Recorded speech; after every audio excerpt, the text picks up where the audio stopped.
Pitch-A-Kid was amazing. We had some amazing students on campus from elementary and middle schools around the area, and they were wonderful. They asked great questions, they thought critically, and they really fostered the spirit of entrepreneurship on our campus. It really was a very natural partnership between Southwestern and Pitch-A-Kid.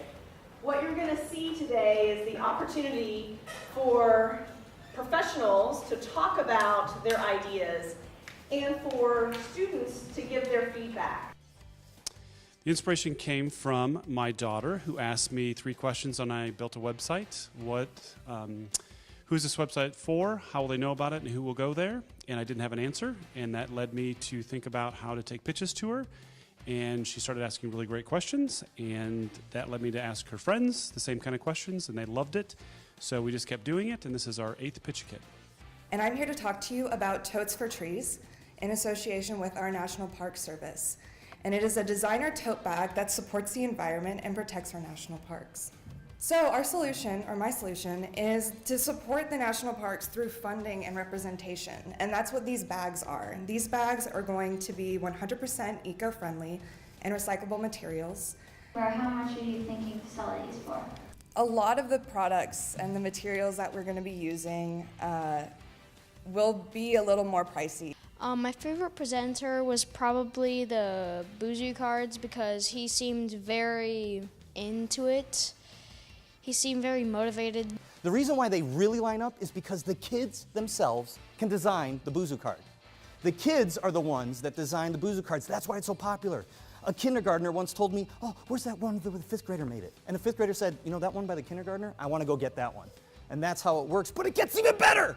The coolest thing is that it turns into a game. I created Boozoo trading cards because my company needed to be something that I'm good at, that I wanted to share and help out schools and kids in general. So my company is basically taking the artwork of kids and then professionally re-rendering them so that kids can trade amongst themselves and kind of be a part of the company instead of just a consumer of the company.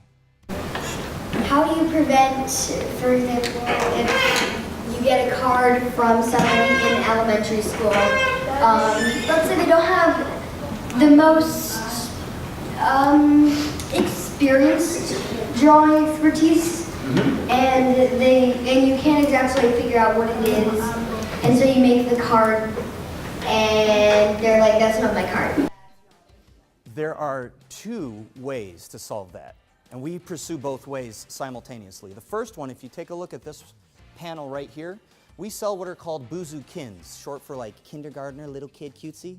All they really are is a form, and the form comes with this blank mannequin. We've got ones for mermaids, ones for people, ones for pets, ones for robots, and they're just blank. And the kids already have this head start where they can start filling it in. Pitch-A-Kid was really fun. I think it's a great way for kids to learn about different careers, like especially in venture capital. And I think it's a great way for the entrepreneurs for them to kind of grow their business and have that on their resume. And this is why we created Carrot Pants. There are kids all over the world that are excited about robotics and technology and electronics and that want to learn these things. And we believe that the best way to get kids excited about electronics and to give them the tools to go deeper is through story. I think that being a judge was a very fun and like a really good opportunity for young kids to be like engaged in the world of business and, you know, starting off entrepreneurs. Why is this called Carrot Pants? I mean, it's super cool, but like, why? Oh, the story behind that. So I named that business after actually my oldest son, who was a big fan of carrots when he was a baby and in diapers. And I'll just leave it at that. FeverFit is the solution. FeverFit helps users maintain variety by allowing them to tailor their fitness experiences to their personal preferences. Because we allow instructors to set up classes in non-gym locations, we cut out the overhead and we reduce the waste that usually comes with having a membership. So, like you said earlier, sometimes you just felt like staying on the couch, how would you motivate people to get up on that figurative couch and to go out and to go goals? Yeah, so actually, the reason why we're focused on instructor-led fitness is because it's so much more powerful than saying, I'm gonna go to the gym by myself. You know, if I have an instructor who is actually invested in my results and my growth, then I'm much more likely to go work out. And the thing is, we're actually empowering these people to communicate, the instructors to communicate to instructors. So allowing them to send you a message and say, hey, I saw you last week and you did great in this class. I can really tell you're making progress. We have another workout today and I want you to come out. That's really, really powerful, and it gets people moving. So at Maryland, we're here to help with this very difficult problem that families run into all the time. We do two things. Number one, we create a credit score based on your social media information that talks about how good of a person you are, how trustworthy you are, and how much you interact with your community. We also have an online marketplace where individual people just like you and just like your parents, well, not you because you're not 18 yet, but one day you'll be able to go into our marketplace and borrow and lend money just like you can at a bank.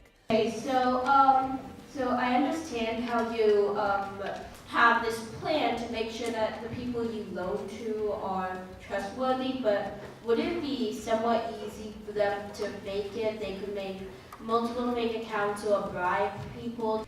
That is a great question because dealing with fraud and dealing with people that are lying is a big problem in business, especially in banking. But there's a funny thing about people that lie. They're usually not very good at it. And so when we look at people's social media information, if we look at their Facebook account, we look at their Twitter account, we look at their LinkedIn profile, usually people that are lying reveal in some way that are lying. So we just have to look very carefully. So third place goes to Carrot Pants Studio.